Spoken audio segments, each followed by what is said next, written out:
لیکن اس کے ساتھ ساتھ خاص جوانی ہے۔ دوسرا سوال یہ ہوگا وَعَنْ شَبَابِهِ فِيمَا أَبْلَاهُ کہ اپنی جوانی کو کہاں لگایا۔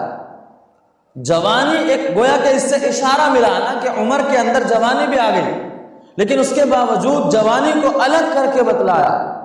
وجہ اس کی کہ اشارہ کرنے کے لیے کہ جوانی اللہ کی ایک بہت بڑی دولت، اللہ کی ایک بہت بڑی نعمت ہے۔ جوانی کے اندر انسان جو چاہے کر سکتا ہے، لہذا جوانی کو خاص طور پر کہا گیا کہ اس جوانی کو تم نے کہاں خرچ کیا، اور وہ اشارہ دیا گیا کہ جوانی کو کہاں خرچ کرنا چاہیے، کہ ایسی جگہ خرچ کرنا چاہیے کہ جب یہ سوال ہم سے کیا جائے قیامت کے دن تو اللہ کو خوشی کے ساتھ جواب دے سکیں کہ یا اللہ اس جوانی کو تو ہم نے آپ کے عبادت میں لگایا تھا، اس جوانی کو تو ہم نے آپ کے لیے، آپ کے جو راستے تھے اس میں نکلنے میں لگایا تھا، یا اللہ اس جوانی کو تو ہم نے طلب علم میں لگایا تھا، علم کے طلب میں لگایا تھا، یا اللہ اس جوانی کو تو میں نے اپنے ماں باپ کی خدمت کے لیے حلال کمائی میں لگایا تھا تاکہ ان جوانی کے ذریعے سے حلال کمائی کما سکوں اور اپنے ماں باپ کی خدمت کر سکوں۔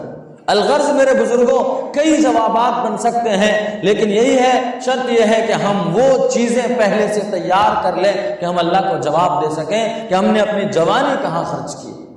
آج اس امت کے نوجوان، ملت کے نوجوان ایسے راہ پر چل چکے ہیں جس راہ پر چلنے کے بعد سوائے ناکامیابی کے اور کچھ نہیں۔ آج ملت کے نوجوان اس حالات پر چاہے، اچھا نوجوان میں مرد بھی آئے ہیں، عورت بھی آئی، جوان لڑکے ہوں یا لڑکیاں ہوں، دونوں کے بارے میں سوال ہونے والا ہے۔ عورتوں سے بھی پوچھا جائے گا یہی 5 سوال کہ تم نے پوری عمر کہاں لگائی، اپنی جوانی کہاں لگائی۔ تو لہذا آج ہماری بیٹیاں، ہماری بہنیں اور ہمارے نوجوان بھائی، آپ ان کو دیکھیے کہ کس عالم میں جی رہے ہیں۔ ان سے دین کے کام نہیں ہو رہے ہیں، ان سے نماز نہیں ہو رہی ہے، ان سے قرآن کی تلاوت نہیں ہو رہی ہے، ان سے دین کے دعوت میں لگنے کا کام نہیں ہو رہا ہے، مسجد وار جماعت مشورے میں بیٹھنا ہو نہیں ہو رہا ہے، دین کی باتیں ہو رہی ہو کسی مجلس میں وہاں بیٹھنا ہو نہیں ہو رہا ہے۔ خیر کے کام میرے بزرگوں جو بھی ہوں، ہم اپنے جوانوں پر جب نظر دوڑاتے ہیں تو آج ہمارے نوجوان ان سارے خیر اور بھلائی کے کام سے کورے نظر آتے ہیں، خالی نظر آتے ہیں۔ بتائیے جب کل قیامت کے دن ہمارے ان نوجوانوں سے یا ہم سے اپنی جوانی کے بارے میں پوچھا جائے گا تو کیا جواب بن پڑے گا وہاں؟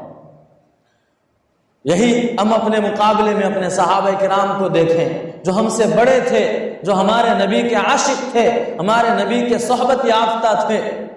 صحابہ کو دیکھیں تو عین جوانی کا عالم ہے، عین جوانی کا عالم۔ بوڑھے صحابہ تو بہت کم تھے، اکثر صحابہ جوان تھے، 17، 18، 19، 25، 30 سال کے اندر کے سارے صحابہ تھے، اور انہوں نے اپنی پوری جو جوانی ہے سوائے اللہ کے رسول صلی اللہ علیہ وسلم کے لائے ہوئے دین پر چلنے اور اس دین کو پھیلانے کے کسی چیز میں نہیں لگایا۔ کئی ایسے واقعات ہم اور آپ سنتے رہتے ہیں کہ صحابہ کرام کو اعلان کیا گیا اللہ کے راستے میں جنگ کو جانا ہے، فلاں جگہ پر حملہ ہونا ہے۔ حالات ایسے تھے کہ ان صحابہ کرام کے کھیتوں میں کھجور پک رہے ہیں، ان کی ساری سواریاں جو مثال کے طور پر اونٹنیاں ہیں بچے جننے کو تیار ہیں، کھیتیاں لہلہا رہی ہیں، گھر کے حالات بہت خطرناک ہیں، اس کے باوجود بھی صحابہ کرام ان سارے حالات کو چھوڑتے تھے اور اللہ کے نبی علیہ السلام کی صدا پر لبیک کہتے تھے اور چل دیتے تھے۔ یہی ہمارے سارے صحابہ کرام کا حال تھا۔ تو ان صحابہ کرام سے بھی ہمیں اللہ کے نبی علیہ السلام نے فرمایا میرے صحابہ جو ہیں روشنی کی طرح ہیں، ستاروں کی طرح ہیں۔ ان صحابہ میں سے جس کو تم اپنا آئیڈیل بناؤ، ان کے راستے پر چلو، کامیاب ہو جاؤ۔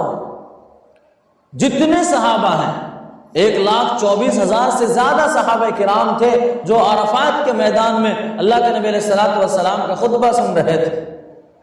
ان کے علاوہ نہ جانے کتنے صحابہ کرام ہوں گے تو ان میں سے کسی بھی ایک صحابی کو ہم اپنا آئیڈیل بنا لیں اور ان کے طریقے پر چل دیں، انشاءاللہ کامیابی ہمارے قدم چومے گی۔ لیکن افسوس ہے کہ ہم میں سے جو جوانی کے عالم میں ہیں کسی صحابی کے آئیڈیل کو بنانا پسند نہیں کر رہے۔ انہیں ہمارے جوانوں کو بہت بات کڑوی بھی لگ سکتی ہے۔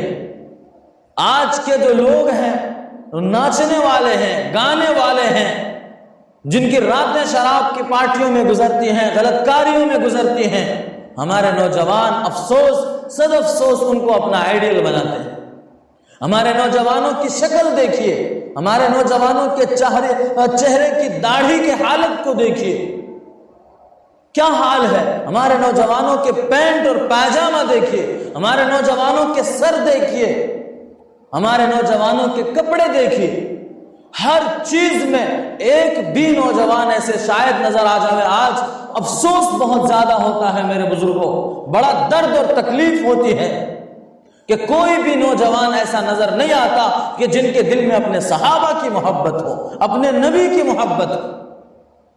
100 میں سے 2 3 5 ایسے ہوں گے جن کے دل میں ایسا لگتا ہے کہ دین کی محبت غالب ہے، دین کے کام کی محبت غالب ہے، اللہ کے نبی کے عشق کا غلبہ ہے۔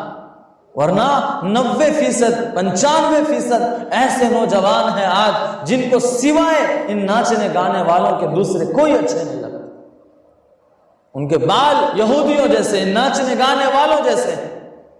بتائیے کل قیامت کے دن جب سوال ہوگا عن شبابہ فیما ابلاہ، کہ اپنی جوانی کو کہاں خرچ کیا تھا، تو ہم اپنی جوانی کا کیا جواب دے سکیں گے؟ کیا جواب دیں گے کہ یا اللہ ہم نے فلاں ایکٹر کے طریقے کو اختیار کیا تھا، یا اللہ ہم نے فلاں کرکٹر کے طریقے کو اختیار کیا تھا، یا اللہ ہم نے فلاں ہیرو کے طریقے کو اختیار کیا تھا؟ کیا جواب بنے گا ہم سے؟ کتنا افسوس اور اس وقت یاس اور مایوسی ہوگی، سوائے حسرت کے کچھ نہیں ہوگا۔ لہذا وہ وقت آنے سے پہلے ہمیں چاہیے کہ ہم وہاں کے سوالات کے جواب کو تیار کر لیں اور اپنی زندگی کو، اپنے صحابہ کو آئیڈیل بنا کر اپنی زندگی کو ان پر لگا دیں۔ خیر میرے بزرگوں، تو دوسرا سوال یہ ہوگا کہ اپنی جوانی کہاں خرچ کی؟